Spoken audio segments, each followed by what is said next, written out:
Assalomu alaykum. Ushbu darsimizda biz Kerio Controlda VPN server ko'tarishni ko'ramiz va mana shu VPN serverlarga klientlar yordamida bog'lanishni ham ko'rib o'tamiz. Umuman VPN server nima? Misol uchun siz tashkilotingizda tarmoq ko'tarilgan.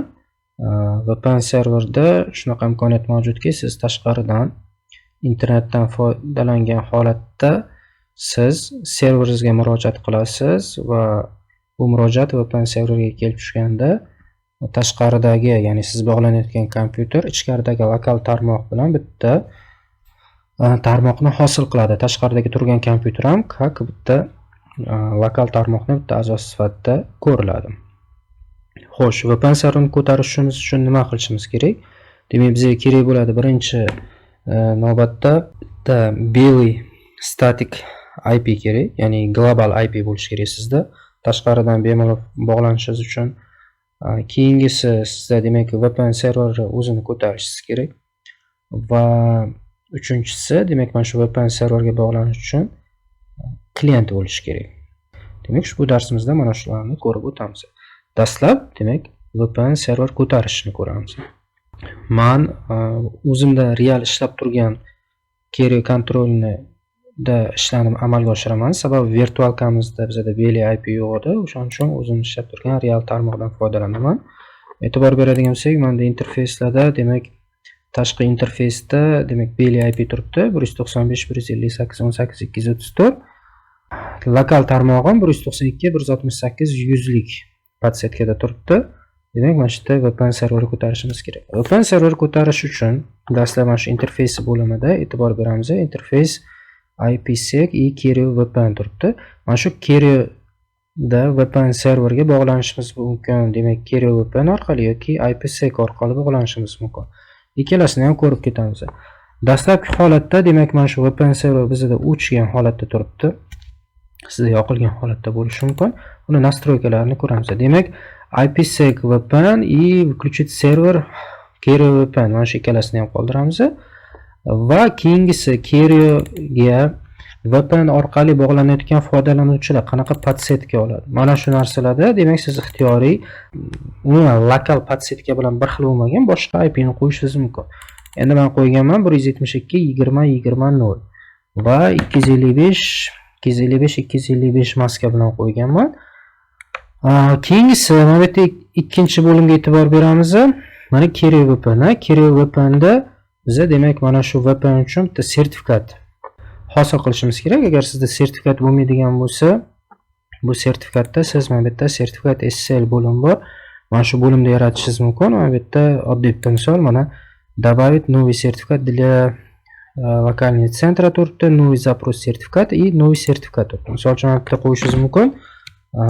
Salom deb email host demak mana shu host imyasi qanaqa? Misol uchun Kerio Control yoki bo'lmasa mana shu Kerio Control nomi nima? O'shanaqani qo'yib ketishingiz mumkin.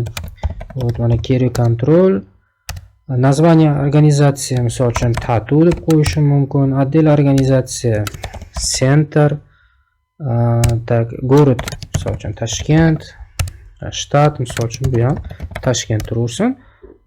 Tak qani O'zbekiston tanlaymiz davlatni va buni misol uchun 2 yil tanlab mana bu yerda primit qilsangiz, demak sizda salom degan sertifikat, ya'ni lokal tarmoq uchun mana shu server uchun sertifikat yaratdingiz. Mana shunaqa qilib yaratishingiz mumkin. Вот yana o'sha interfeysi bo'limiga qaytamiz. Demak, mana bu yerda включить qo'yaman belgilarini va keyingisi Kerio VPN da misol uchun yaratilgan anaqalarimdan bittasi mana ATM tanlab qo'ydim. Portlarda 4090 ni bo'lishi shart. Buni sababsiz o'zgartirmang. Aynan Kerio VPN serverga bog'langanda TCP UDP portlar orqali 4090 port orqali bog'lanadi. IPsec da ham xuddi shunaqa. Misol uchun bironta VPN tanlab qo'yishingiz mumkin. VPN или boshqa. Keyingisi использовать сертификат для клиентов и использовать предопределенный ключ. Birorta bir ключni qo'yamiz, kalitni. Misol uchun bu yerga bo'lsin salom 123.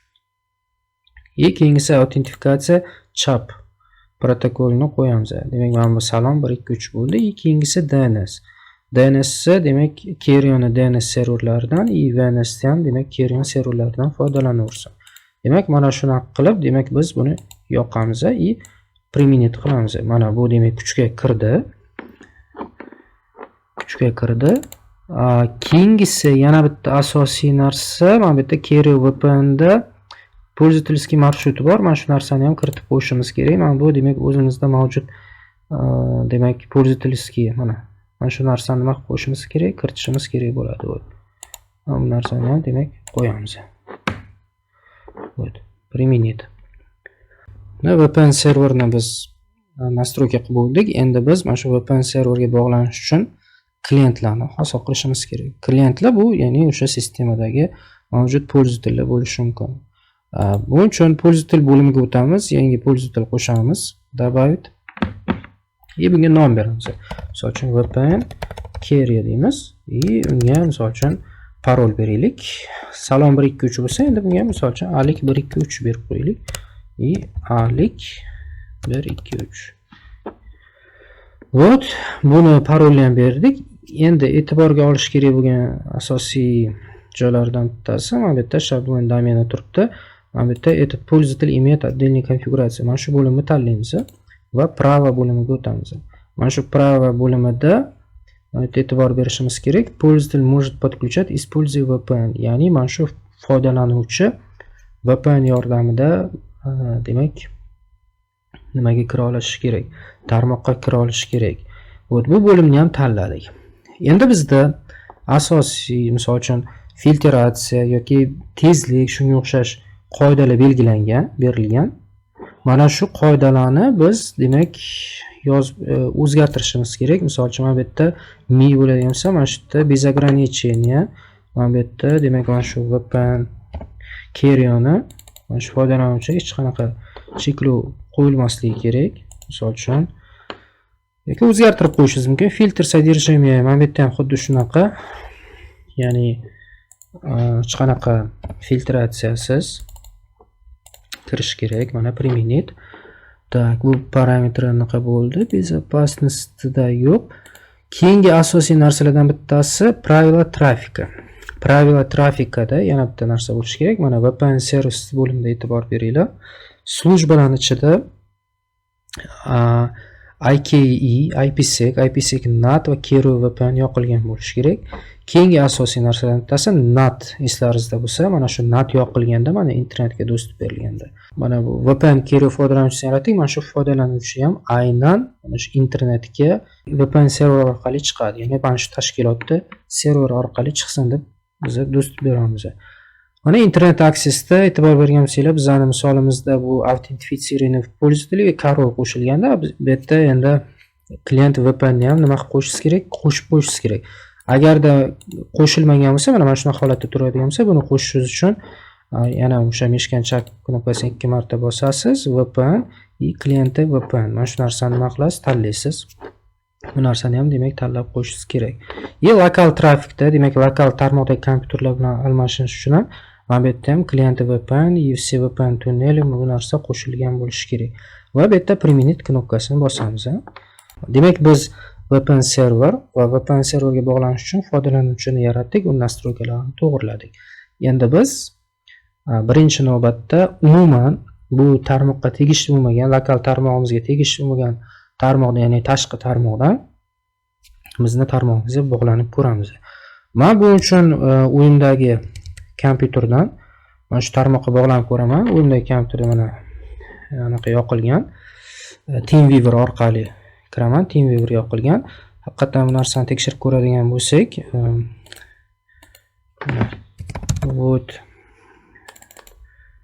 IP sini ko'raylik. What is my IP? Mana shuni ko'radigan bo'lsak, mana e'tibor bering, Beli IP si 178 218 203 194, ya'ni Turon Telekom orqali demak ulangan ekan tarmoqqa. Lokal bizda e'tibor beradigan bo'lsak, bu tarmog'imiz 195 158 18 234, ya'ni what is my IP ko'radigan bo'lsak, mana bu demak O'zbek Telekomga tegishli bo'lgan IP. O'zbek Telekomga tegishli bo'lgan IP. Mana Beli IP'si demak bu turibdi. Endi bu lokalnisi Wi-Fi ga ulanganman 0 birlik. Uyimdagi kompyuterga ko'radigan bo'lsak 178 demak Beli IP'si, lokal IP'si. Endi bunda men uyda ham Wi-Fi ulangan. Mana shu narsani ko'rsatadi. Asosiy bizani qiziqtirayotgan narsa mana bu. Biz mana shu tashkilotni, ya'ni ishxonadagi serverga bog'lanishim kerak. Buning uchun nima qilaman? Bunga ulanishim uchun bizda ikki xil yo'l bor. Nima uchun ikki xil? Mana bu VPN server ko'targanimda eslarsizda bo'lsa, interfeysi bo'limiga kiradigan bo'lsak, mana VPN server turibdi. Mana shu VPN serverda e'tibor bersangiz IPsec VPN, Carrier VPN. Mana shunaqa ikki xil yo'l usulda bog'lanishim mumkin. Ikki xil usulda bog'lanishim mumkin. Demak, buning uchun bog'lanishim uchun demak boyagi uyda kompyuterga boraman va Carrier VPN orqali bog'lanishim uchun men Carrierni klientidan foydalanaman. Mana klient dasturi bor. Mana shu dasturi bor. Mana shu bog'lanish uchun yozaman. Birorta bir nom yozaman, UIC server. Buni ya'ni serverimni Beli IP'si. Tashkilotdagi serveri Beli IP'si 18234. Foydalanuvchi nima edi? VPN Carrier edi. Paroli alik123. Mana parolni saqlayni qilamiz. Persistent connection, ya'ni nima deydi? Sistema ishga tushgandan, ya'ni misol uchun Windows перезагрузка bo'ladigan bo'lsa ham, bu avtomatik ravishda demak nima VPN klient ishga tushib to'g'ridan to'g'ri bog'lanadi. Mana bu yerda bog'lanamiz. VPN Carrier bo'ladi. Mana e'tibor bering. Carrier control VPN client mana уже bog'landi. Has been established. Endi e'tibor bering. Mana bu yerda boya turganda 178 lik mana shu narsa bo'ldi. Faqatgina F5 ya'ni обновление qilaman o'sha page. E'tibor bering. Endi mana 195, 158, 18, 234 Beli IP ga ega bo'ldi. Lokal IP ga e'tibor beringlar. 172, 20, 27 IP oldi. Bu demak o'sha boyagi mana bu yerda VPN serverda men qo'ygan IP'larim. E'tibor bering. Endi haqiqatan qanaqa klientlar qo'shilganini ko'rmoqchi bo'lsangiz, mana подключение klienti bitta qo'shildi уже.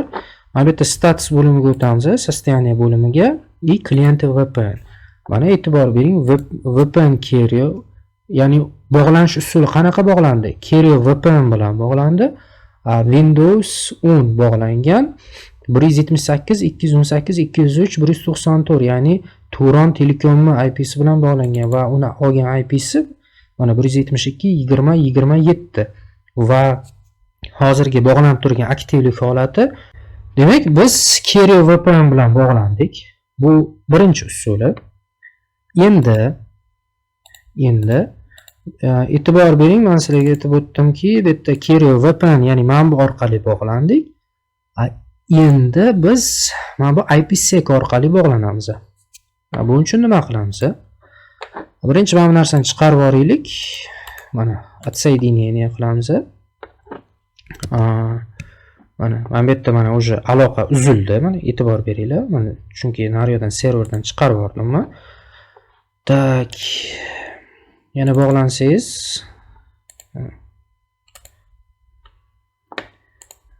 connect.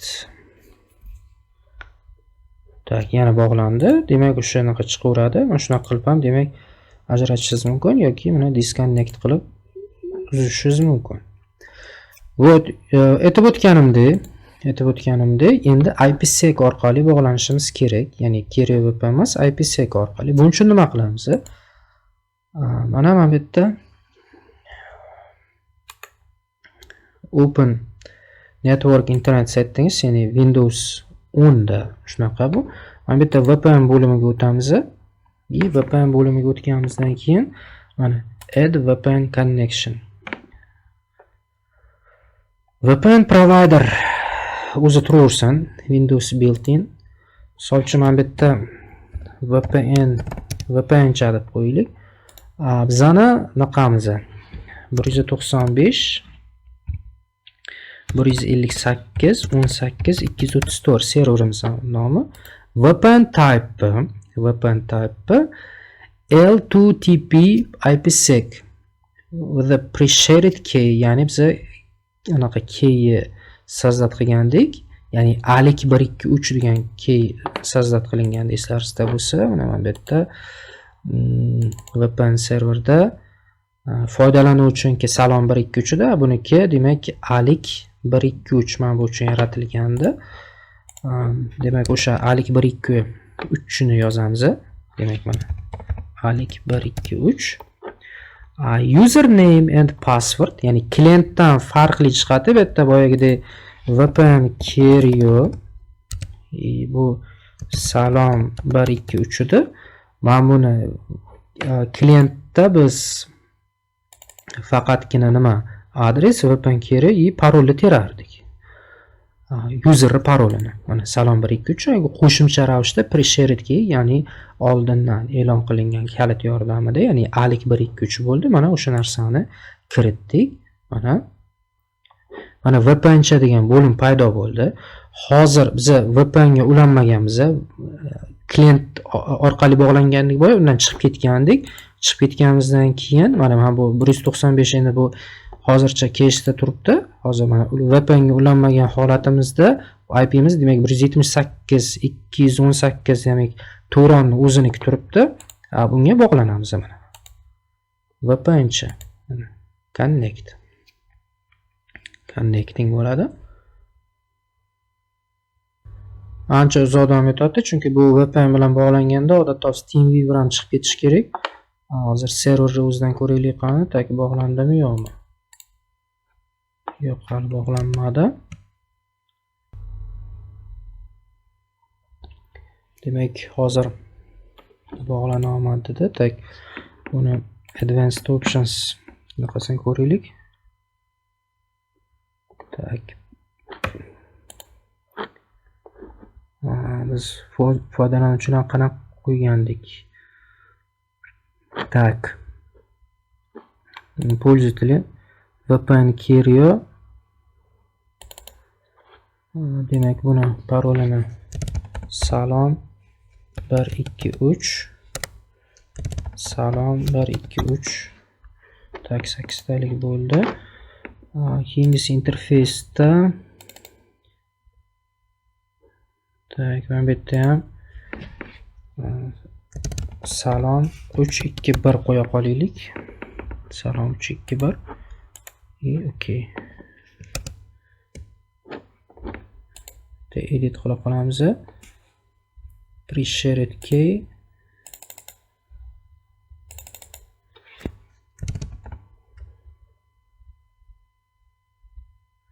Demak, salom 321. Tak. Foydalanuvchimiz VPN Kerio'dan. Tak.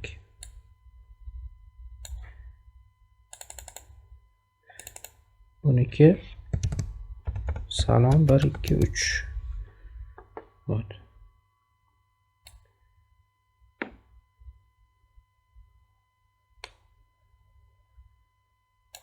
Save. Так. Yana qaytamiz.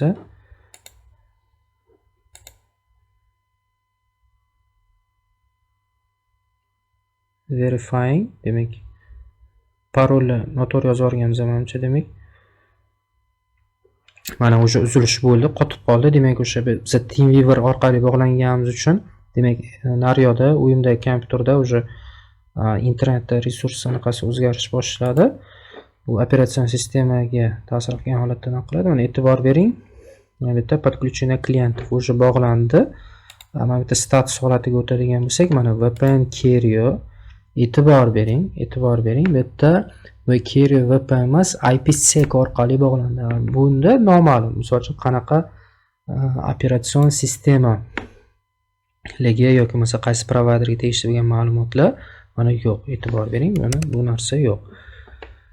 Mana endi уже demak bu bog'landi. Endi har safar yana bitta mana shu narsani aytib o'tishni joiz deb bilaman. har safar mana bu yerga kirib bunga VPN ni bog'lanish uchun mana bu yerda tanlab VPN connect qilish bu noqulaylik tug'diradi. O'sha holatda rабочий stolda bu narsani bitta yarlik sifatida yaratib qo'yishingiz mumkin. Buning uchun birinchi disconnect qilaman. Mana disconnect. Remove qo'ymaymiz, turaversin. Mana nomini esingizda saqlang, bu kerak bo'ladi. Mana VPNcha deb qo'ydik. Tak. Hozircha uzilgan.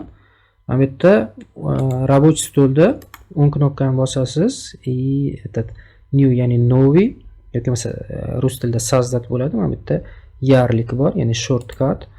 Mana bu yerda rasfun -d qo'sh tirnoq ichida boyagi naqamizni VPN'imizni nomiga VPNcha deb bergandik. Mana shu VPNcha deb yozamiz.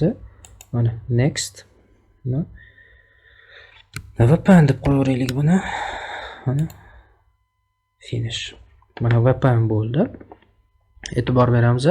Mana shu narsani bosadigan bo'lsak, mana VPN kerak. Bu narsani o'zgartirish shart emas. Bu boyagi o'zgartirishni boyagi joyda kiritsangiz ham bo'ladi. Ya'ni pre-shared key boshqa narsalar. Mana e'tibor bering. Demak, save passport mana bu narsalarga turaversin. Tegmaysiz, prosta connect qilasiz. Connecting, verifying username and password. Уже bog'langandan keyin уже yopiladi bu. Demak, уже bog'landi ham, demak qotib qoldi. Ma'lum bir vaqt qotib qoladi. TeamViewer.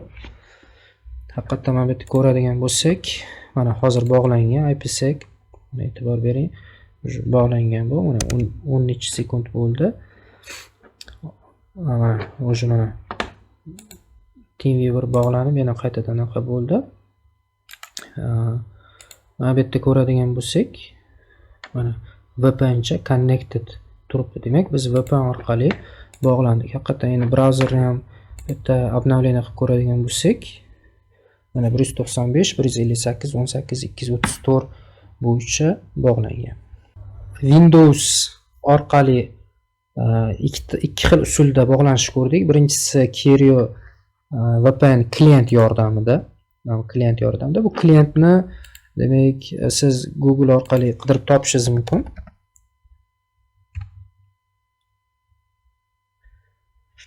Tak.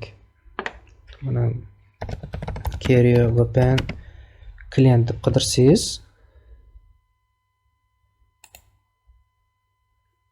mana bu yerda mana shu bo'limda tak.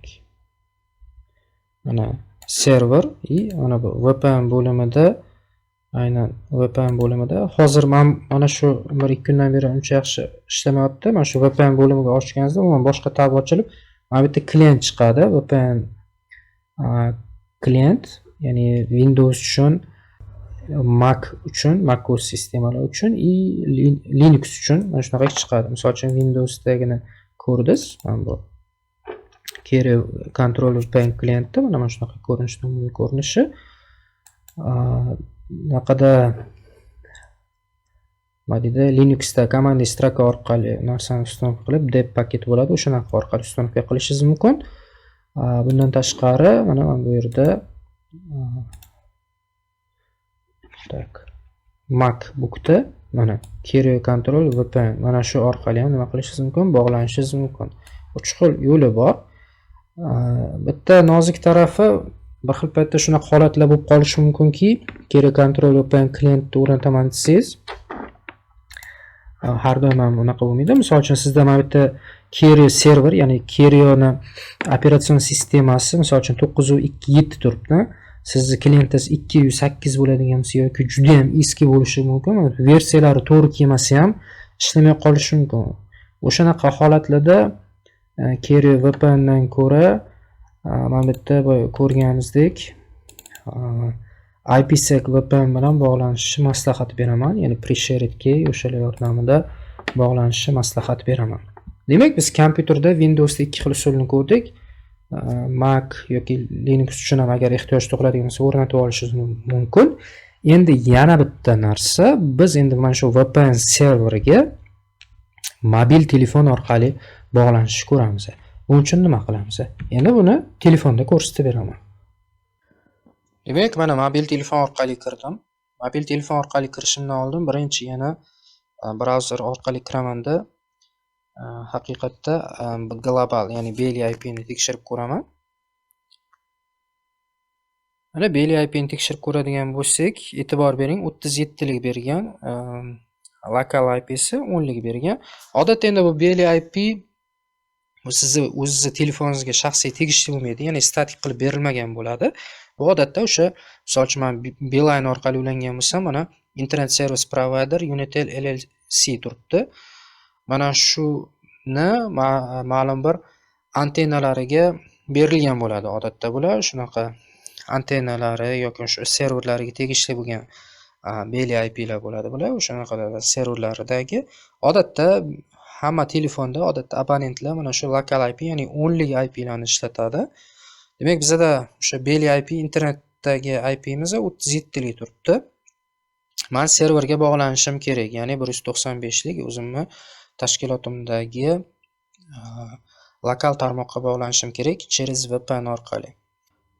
Endi men qiladigan ishim mana shu telefon yordamida, telefondagi internet yordamida Kerio Control da ko'tarilgan serverga bog'lanib, tashkilotni ma'lum bitta lokal hosti sifatida bog'lanishim kerak VPN orqali. Buning uchun nima qilaman? Telefonni mana настройки bo'limiga, ya'ni o'sha settings bo'limiga o'tasiz. Bu yerda e'tibor bering, VPN. Endi hamma telefonlarda har xil bo'lishi mumkin. Menu ko'rinishi mana menda Xiaomi, tak o'sha VPN bo'limiga kiraman. Bitta VPN qo'shaman, add VPN qo'shaman name misol uchun server deyman. Server misol uchun ishxona deb qo'yaylik. Endi bog'lanishi P2P emas, tak L2TP IPsec. Mana men shu bo'yicha bog'lanaman. Server adresim nechi edi? Ya'ni Belly IP tashkilotdagi Belly IP 195 158 18 234. Mana shu narsani bog'layman. Keyingisi L2TP secret shart emas, IPsec identifier shart emas. Asosiysi mana bu narsa, ya'ni IPsec pre-shared key bor edi. Bu nima qo'ydik biz? Salom 321 qo'ydik. Username VPN Kerio salom 123. Mana bu narsani nima qildik? Mana server ishxona paydo bo'ldi. VPN ni yoqaman endi, mana connecting bo'ladi. Tak. Mana connected holatiga o'zgardi. Endi men brauzerga o'tib, bitta обновление berib yuborsam, mana e'tibor beradigan bo'lsak, telefonning ham Belly IP si 195 158 18 234 bo'ldi. Lokal IP si boya ko'rib o'tganimizdek 172 20 28 ko'rinishda olgan. Endi e'tiborli jihati shunaqaki, misol uchun ishxonada bo'lmagan holatingizda ham siz Kerio Control serverini bemalol boshqarishingiz mumkin. Mana adresniy strokaga nima qilamiz? Shu yerda ekranimizda 192, ya'ni Kerio serveri lokal IP si qanaqa edi? 192 168 101. Biz virtualni ko'rdik, shu paytgacha 01 edi. Men endi o'zimdagi real ko'rganim uchun mana bu yerda demak 101 bor. Mana shunga kiraman. Ot, e'tibor bering, mana advanced preset. Mana e'tibor bersangiz, men Kerio Controlga уже kirdim. Mana admin mana admin parolimni kiritaman.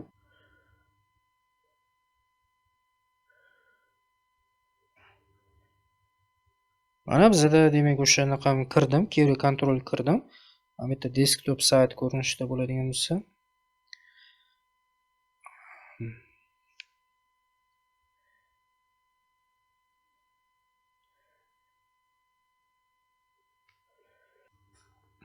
mana bizda o'sha Kerio Controlni oynasi ochildi.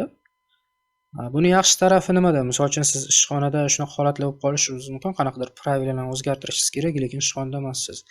VPN server ko'tarib qo'yganingizda mana udalyonniy kirpa mana shunaqa ravishda bemalol o'zgartirib qo'yishingiz mumkin, qanaqa настройкаларni yoki ishlarni ishlarni hal qilishingiz mumkin. Mana shu tomonlama sizga juda ham qo'l keladi. Demak, hozir bu narsani tugatib, endi asosiy mana kompyuterda ko'ramiz bu narsa qanaqa bo'layotganligini. Mana biz VPN serveriga telefon orqali ham bog'landik. Haqiqatda подключение klientов miqdori 2 ta ko'rsatib turibdi. Состояние status holatiga o'tib, klient VPN ni ko'radigan bo'lsak, mana bu yerda VPN Carrier IPsec orqali bog'langanda bu kompyuterdan bog'langandik. Bu yerda IPsec telefon orqali bog'langanmiz. Endi telefonlar uchun boyagidek Carrier VPN klient orqali bog'lanish iloji yo'q. Bunaqa приложение chiqmagan, lekin chiqarilmagan Carrier tomonidan. Demak, mana shu IPsec yordamida bog'lanishingiz mumkin. Bu narsani imkoniyatlari juda ham katta. VPN orqali sizga ancha qulaylikda tug'diradi ham. Bugungi darsimizni yakunlasak ham bo'ladi. Ushbu dars sizga ancha foydali bo'ldi deb o'ylayman. Bu ishlaringizda juda katta yordamchi bo'ladi.